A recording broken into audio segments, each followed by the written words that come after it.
you know, it's a well-known tale how we got a cowboy at the Fisher Poets Gathering here. It was, well, Ron will tell you about it, but I do want you to know he looks like a cowboy when you see him here, but he has been fishing, and he did a lot better job in my set net skiff than I would ever do on a horse, I'll tell you that much. So he's the real deal. He's a fisherman as well as a cowboy. Ron, thanks for coming from Sulphur Springs, Arkansas. When I walked in, I think they were right in the middle of re-engineering this whole deal, so I'm not sure what happened, but if you wouldn't mind, these friends to my right, they've come back year after year, and they come from all over the country to give us some sound so you can hear us. So would you give them a big round of applause? You guys, great to see you again. Well, as John said, I live about 750 miles from the nearest water that has any salt in it.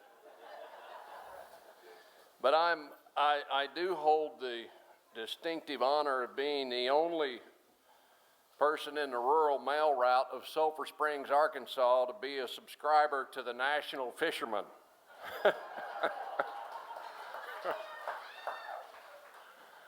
My postal carrier, he's like, I ain't sure what kind of fishing magazine that is, boy. It don't look like anything anybody else has delivered to their house around here. So they're watching me pretty closely back home. But I specifically brought this issue up if you hadn't seen it. I love the cover of this issue. It's a picture of you can't see it back there, and I'm sorry, I know that. It's typical Arkansas. We do show and tell from 100 yards away of a small picture. But it's a picture of a ruddy fisherman, and he's got his boy that probably looks like he's 5 or 6 years old, and it's talking about the next generation. And I love that connection between your culture and mine. It's the generations, it's the culture, it's the lifestyle. It's sure not the money. And so I thank you all for fishing and for getting your kids into it. And it's been a real pleasure to be.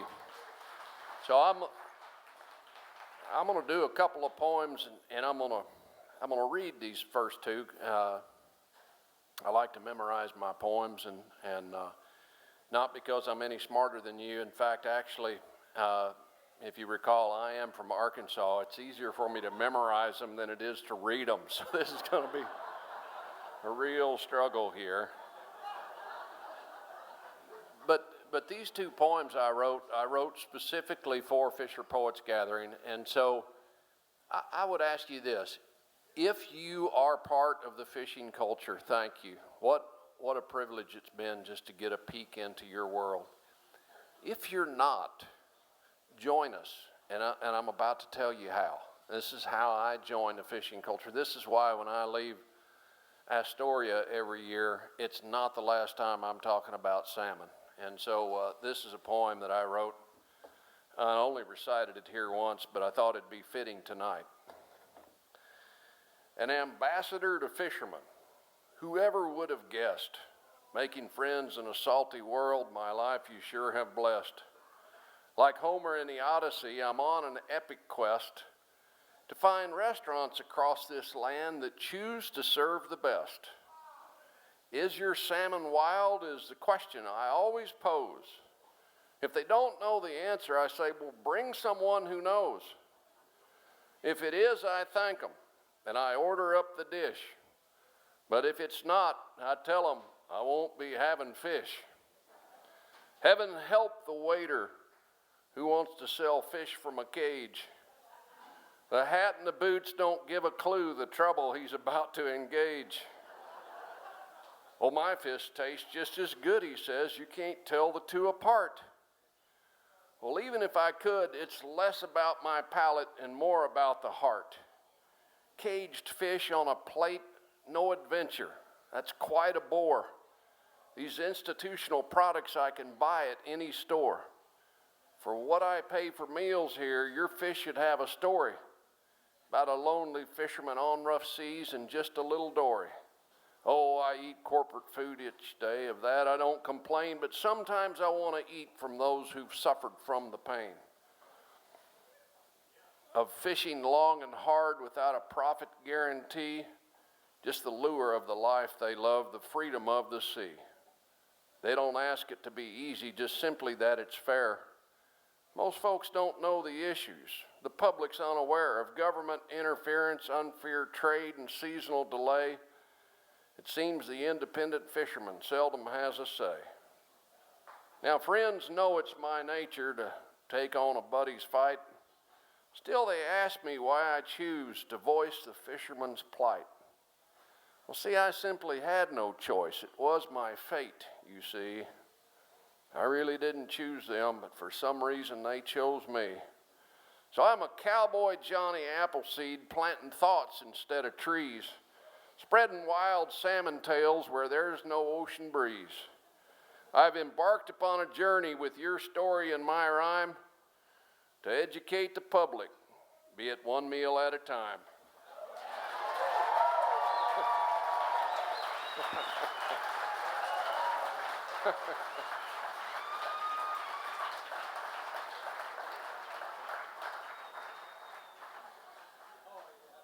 I wrote this poem like John said, and I'm flattered every year, John, when you say this, probably the most incredible week of my life was when my son and I, 10 years ago, he was 13 at the time, and we went to the Nushagak, and we joined the Broderick crew for a week, and I saw Perry earlier, and we were talking about we got there at the right time. We were like the lucky rabbit's foot, or whatever the counterpart is to fishermen, the lucky salmon fin. I don't know what your luck is, but we show up and the fish run, and we got a good taste of your life. Didn't make us fishermen. I mean, we did. Hopefully, we earned our beans and pancakes, but it sure gave me a chance and gave my son a chance to see what you all do for a living, and I was just flattered to be able to do that for a week. And so I came home and wrote this poem, and it'll kind of explain everything else you need. Just another happy cowboy a few short years ago. Then I met some Fisher poets performing down in Elko. Follow us to Astoria like mythical sirens they did plead. Well, I didn't realize they'd uncovered a deep abiding need. I had feelings I didn't understand, so I finally went to see a shrink. I wasn't sure who I really was. I was right up to the brink of utter desperation from keeping something deep inside. I'd been hiding it from the world because of my cowboy pride. He asked a lot of questions about my early childhood, and once I filled him in, he said he finally understood. See, my mother was a cowgirl, but no rancher's wife she'd be, 'cause she fell for a no-good fisherman who'd washed up from the sea. It was a tumultuous relationship, but there must have been some lovin', 'cause when that fisherman went to sea, he left a bun back in the oven. When I asked about my daddy, she hardly uttered a word, except to say that he was a butthole and I was his little turd. So ever since I was a kid, she'd never let me near the sea. Promise you'll never leave dry land, it was her constant plea. So I became a cowboy, a rootin' tootin' buckaroo. If she'd had her way, I'd never be here with the likes of you. A while back, I tried some fishing with the brothers Broderick crew. Though Father John's a humble guy, you must give the devil his due. 9 months through each year, he was a mild-mannered fella, teaching at the school. But come summer on the Nushagak, he'll work you like a rented mule. I took my son up with me to let him taste the fishing life. But in Dillingham, I met with some fellers that caused me lots of strife. Though they both wore cowboy hats, they wouldn't engage in conversation. They looked at me like I was speaking Chinese, which only increased my frustration. I'd had it with the stuck-up cowboys who wouldn't even say a single word. They were giving us a bad name among fishermen, It was time to cut them from the herd. I said, son, this may get kind of ugly, but I'm going to clean those cowboys' clocks. He said, Dad, those aren't real cowboys. I think they're what they call Russian Orthodox.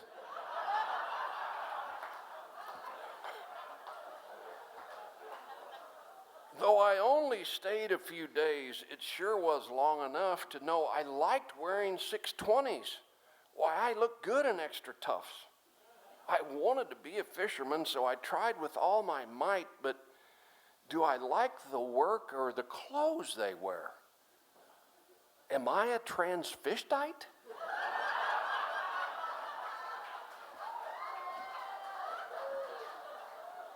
Am I betraying my fellow buckaroos with my passion for the ocean? Did those fisher poets slip me some secret nautical potion?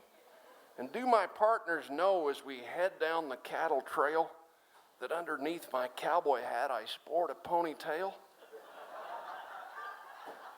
I'm a cowboy in a skiff who never will grow up. Cowboy and fisherman, it seems, both drink from the same darn cup. So after therapy with my psychiatrist, whose diagnosis is quite sensational, I don't have to choose between fishing or cowboying. I'm simply bivocational.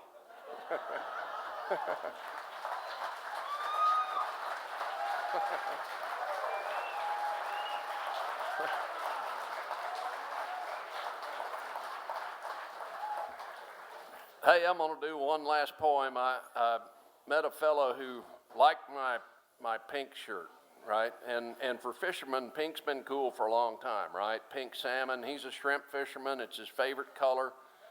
And so I am the husband of a woman, Nancy, who's a survivor from breast cancer. So I wear pink a lot. Glad to wear pink. Yeah, thank you. So my next poem, I feel, is more like kind of a public service announcement. I mean, I'd like to make you laugh and entertain you, but I have a civic responsibility to try and teach you a lesson. And so I hope you find this to be fulfilling and maybe educational. The title of this poem is called Palpation. Palpation is a subject we never toss around. It's something we don't speak of as if by an oath we're bound. It started when the doctor said, turn your head and cough. I was lined up with the football team like cows along the trough. And since that day so long ago, I get checked once each year. You'd think I'd be used to it by now, but I'm still filled in dread and fear. I feel hopeless and ridiculous as I stand there in the buff. And the doctor's techniques vary from the gentle to the rough. Some have no sense of foreplay. They just start right into groping. Others sort of bob and weave like a boxer rope-a-doping. And now doctors encourage self-palpation, with women examining their own breast, and men have been asked to palpate our gonads. You call that a medical test? And with palpation, there's a fine line. It's a little hard to find. Sorry about that.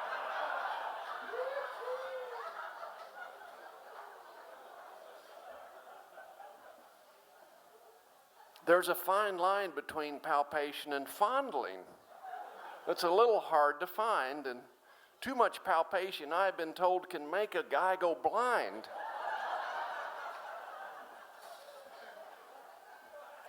And now as I've gotten older, they've added to my humiliation. My prostate gets an annual dose of manual stimulation. When I hear that doctor's glove snap, I break into a sweat. I'm filled with discomfort. It's about as bad as it can get. Though the doctor uses lots of KY, there's nothing about it that's easy. My eyes often fill with tears and my stomach's often queasy. Yep, prostate palpation is unavoidable. They're determined to poke that gland. So I've been in search of a doctor who's got a smaller hand. I was complaining to my veterinarian about this annual Randy occasion when a guy like me submits himself to this horrid rectal invasion. "Oh, you need to suck it up," he said, "and stop your belly aching now. And just thank your lucky stars that you are not a cow." Thank you.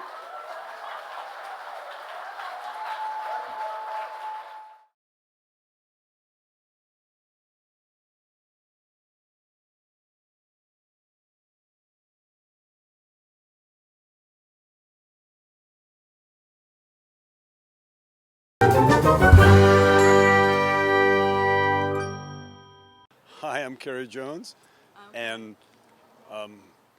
been reading for 15 years or something? I can't remember. Wow, gosh, almost the whole length of the Fisher It's Poet. been 20. I think it's been 22 years or whatever it is. But Well, so what do you think? Is it getting better or bigger? It is getting bigger, it's right? getting bigger. There's debate. Talk about, well, is it getting better? I don't know. There's less fishermen reading, but there's still lots of us. So it's great. It's still great. Yeah. So do you write poetry? What comes, I don't know how much I write, but my own, I don't do a lot. In fact, my set last night was stuff I'd done before, except for one piece. So, Well, do you look forward to seeing like people that come every year and make a trek over here? yeah, no, we all of us really look forward to being back with this family that we've built over these years, and it's like a season fishing where you're working with the same people, and it's seasonal, so it's kind of like a great fish opening in a way. But it becomes family, and with everybody we've been reading with for these years. Where are you performing tonight? At the Kala, 5 o'clock. Oh, okay. The Kala. I'll look for that. Okay. Why do you have a bucket? This is a gut bucket or a wash tub base, so I'm going to jam with these guys. Are going to be playing music here soon. Usually every Saturday, on the Saturday afternoon here at the Gear Shack. So could you end with a little bit of the song? Okay, this is just the chorus from my song. I fish with same people for a long time. It becomes family, right? And so it's more family than crew. They were my brothers, they were my sisters, more family than crew. They've moved on now, that era's gone now, I'm left alone on the deck with the blues. It's not just fishing that brought me there, or the checks that were more than fair. They're my forever fellow crew. We knew each other's thoughts and hardly had to talk. People in my life, that's the glue. There were lots of giant hauls. The fish were wall to wall. Had our share of small ones too. You did your job so well, even when the seas were hell.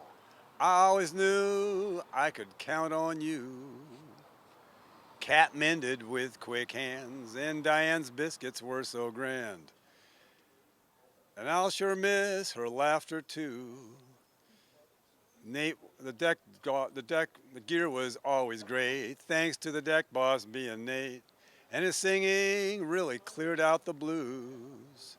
They were my brothers, they were my sisters, more family than crew. They've moved on now, that era's gone now, I'm left alone on the deck with the blues. Antarctica calls Diane there, though we are still finding her hair. Cat's cooking on dry land for a different crew. Josh was a deck ninja with no fuss, but a move he had to bust. He's now a captain with his own crew. Nate, hold your newborn son in your arms, away from all this harm. That's the place that you should be. to be moved by his love that comes from above, not from the fury of the sea.